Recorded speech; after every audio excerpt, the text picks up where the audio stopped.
Guys, good morning and welcome sa ating vlog ngayon. And masaya ako dahil pupunta tayo sa Dulao and magkakaroon tayo doon ng content hunting hopefully. Spend my life looking for somebody to make me feel like you. Guys, nakarating na tayo dito sa range and mag-target muna tayo before tayo lumabas. Ating siguro mga 30 minutes na travel, nakarating na tayo dito and we were going to enjoy this moment. It's a 50. Yan, ito yung nilagay natin. Tapos meron ditong metal. Ayan, baloktot na. Okay, 50 yards. Ayan, 25. Ayan. Yan. Ito naman 25. Okay, target muna tayo para paglabas natin later. Ito na, nilagay na natin yung unit natin. Ayan o, swamp deer yan. Zero naman to. So 15, so gawin natin sa 25 and 50. And then i-mark natin kung saan yung tama niya sa reticle niya. Tapos ngayon, iti-test natin sa 25 yards yung accuracy niya. And then 50. So i-on ko na yung scope cam. Taas yung tama niya. Doon pa rin. Ang ganda. Okay, so ito yung tama niya. This is 15 yards sa target mismo. Okay, tapos ito sa taas 25 yards. So yun siya. Isa pang patama sa 25 yards before tayo pumunta sa 50 yards. Galing. Doon pa rin guys. Sobrang ganda nito. Let's go sa 50 yards. Adjust natin. 50 yards yung ano ko ngayon is nasa 2.8 siya. Ayan, 2.8 yan. Ayan. So pagdating sa 50 yards, ang gagawin natin, ipipihit natin dito yung parallax niya sa 50. Ayan. Para na okay. Ayan, so 50 siya. Makita natin yan kasi pag silip natin dito, klaro yung target natin doon. Ayan, sa 50. Klaro siya. Okay, so yung ating scope cam. Ayan, sa 50. Ayan, 50 yan, oh. Ayan.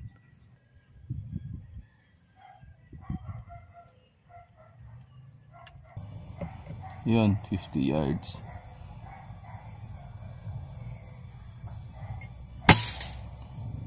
Okay. Doon pa rin guys. So ang ganda.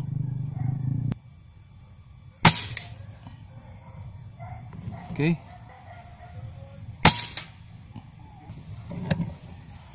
Doon pa rin.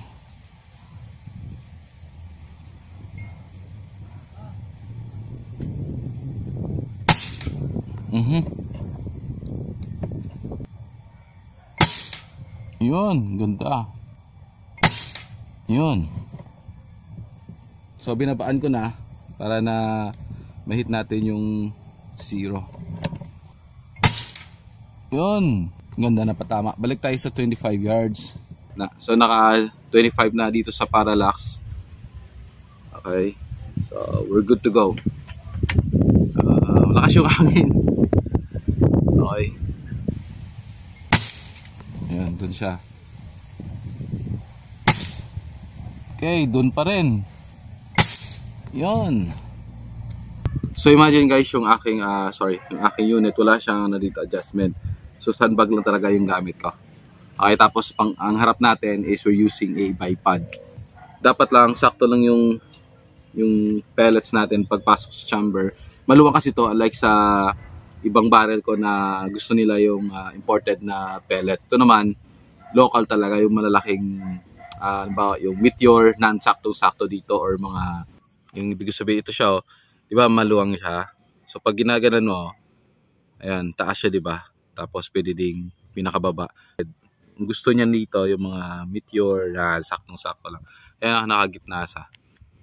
Patuloy tayo. Okay, doon pa rin sa baba. Ayun, doon pa rin. Sarap. Grabe. Yan. Grabe. Oy, taas. Yun. So, ano lang talaga. Yun guys, yung ating target ngayon. Satisfied na ako. Ito naman ay pang hunting. Yun. Isa na lang. Tapos, we're good to go. Ayan. So, doon pa rin. Adjustment lang ng konti. Try natin. Patamaan yung 25 yards. Yung swinger. May bala pa tayo dito.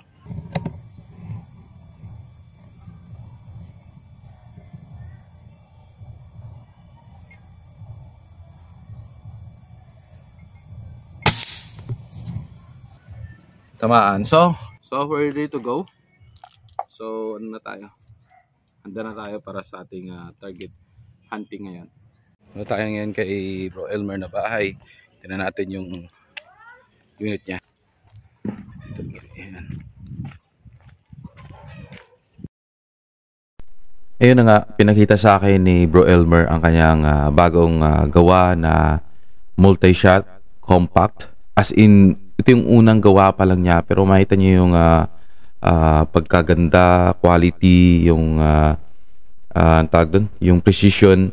Hindi pa niya naliyaan, pero talagang ako okay na ako dito no. Pag ganito na, as in gagamitin ko na lang kasi yung magandahan, alam niya yung mechanism. Napaka smooth i-cock na ang side lever, isang o-ring lang sa loob, malakas 876 FPS to, and compact pa, di ba? Ito guys, dito ano na siya, hindi siya kailangan mag-joto, bang napaka easy lang, you know. And konting ganun mo lang, pwede na. Ito subok sa magazine kasi na test na to, walang problema. Tapos compact siya. Grabing gawa ni EDC, no? Ito naman mga bisita ni Bro Elmer na dumalaw galing pang Iloilo para mag-trip dito sa Negros. And at the same time, tingnan yung mga gawa niya. So I think isa sa kanila or dalawa sa kanila mag-order ng unit. And yun, tinest nila, mga baguhan to. But actually yung gamit nila airsoft, tapos yung mga CO2 airgun. So first time nila makakita at makahawak ng PCP unit na di kalidad. Ayun. Okay, balik na naman tayo para sa sa hunting na naman to. Oo, punta tayo doon sa hunting place na after na bumisita tayo sa bahay ni Bro Elmer. Unfortunately, hindi namin mahanap sinong apong siya yung magiging guide ko sa hunting. Wala siya sa site na kung saan nandun siya. Sa kahoy na yan, sa baba, sana andyan siya. Diyan kami magkikita o diyan kami mag-hunt. Dala ko ito uli. Lag tayo sa range. Tapos mag-target shoot na lang tayo dito. Oh, yan. Yep. Kasi naka-zero ito sa 15 yards. Gawin natin, i-zero natin siya sa 25 yards. Okay? Yan. Sige. Ay! Basa. Ay! Basa. Ay! Barbie! Sabi ko na! Ay, nabasa tayo. Lakas ng hangin. Tubig. Lumabas yung pagkababae natin. Okay, basa yung likod natin. Ayos lang yan. Maganda yung ano dito. Maganda yung hangin dito. Yan, maganda din guys, meron kayong lagayan ng pellets tulad nito sa buhok para na, kasi pag sa karton lang tulad nito, may UUP siya. So maganda pag ganito. Nagulat ako dun sa sa tubig. Sa dito. Ayan. So ito yung gagamitin natin. Okay. Ito yung patama niya kanina. Ayan. Ito. Sige. So ayan medyo malakas yung hangin. Pero okay na yan, 4. Sige. So target natin sa 25, adjust natin.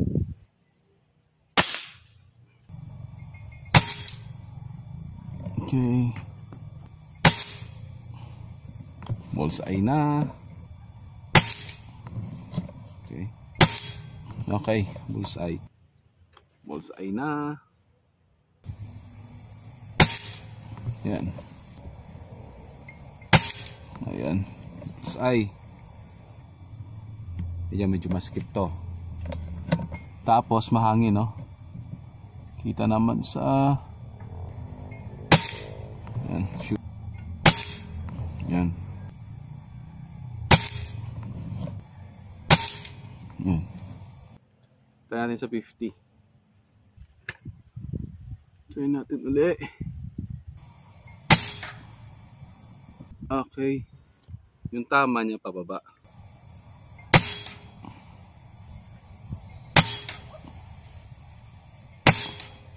Ayan. Okay. Naglagay tayo uli ng ng hangin. So now, meron tayong 2,800 ulit na hangin. Okay. So, try natin ulit kumusta yung accuracy. Alright.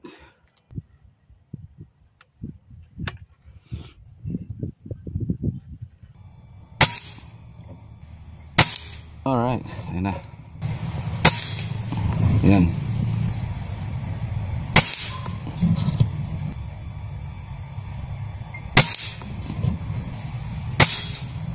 On.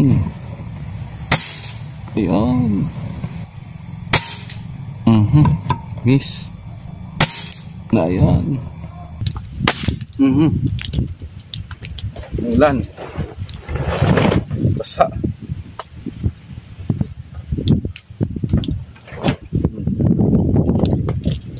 Using the Swamp Deer na telescope or scope ay maganda talaga yung accuracy niya. Tapos napaka sa mata.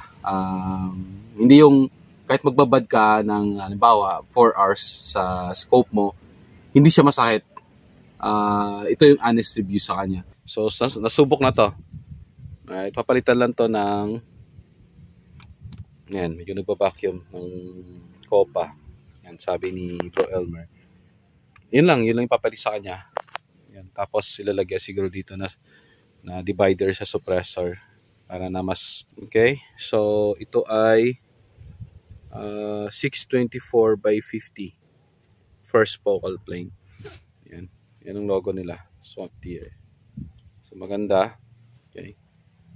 So wala akong masabi. Yan.